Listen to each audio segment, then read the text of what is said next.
सोलापूर विकास मंचच्या आव्हानाला सकारात्मक प्रतिसाद देत सर्व सोलापूरकरांनी सोलापूर महानगरपालिकेच्या पाणीपुरवठा विभागाच्या नियोजन शून्य कारभाराच्या निषेधार्थ सोलापूरकरांनी रविवार दिनांक 26 मे 2024 रोजी सकाळी ठीक 10 वाजता स्वतःच्या घरातून थाळीनाद आंदोलन करून उत्स्फूर्तपणे आंदोलनात सहभाग नोंदविला आहे.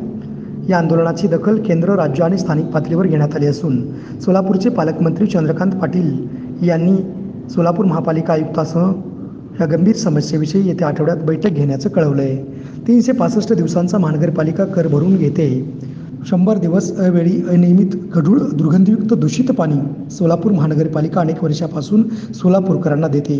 उजनी धरण उराशी असूनही सोलापूरकरांना हा भोग भोगावा लागतोय. 123 TMC धरण क्षमता प्रतिवर्षी भरते आणि सोलापूर शहरास प्रतिवर्षी जेमतेम केवळ 3 TMC पिण्याच्या पाण्याची आवश्यकता असूनही सोलापूर महापालिकेच्या पाणीपुरवठा विभागाच्या नियोजन शून्य कारभारामुळे सोलापूरकरांना पाण्याचा दिवस म्हणून मरण यातना भोगाव्या लागत आहेत आणि त्यामुळेच हे आंदोलन करण्यात आलं. येत्या महिनाभरात सोलापूरचे पाणीपुरवठा सुरळीत न झाल्यास याहून अधिक तीव्र आंदोलन करण्याचा इशारा सोलापूर विकास मंचच्या वतीने देण्यात आला आहे.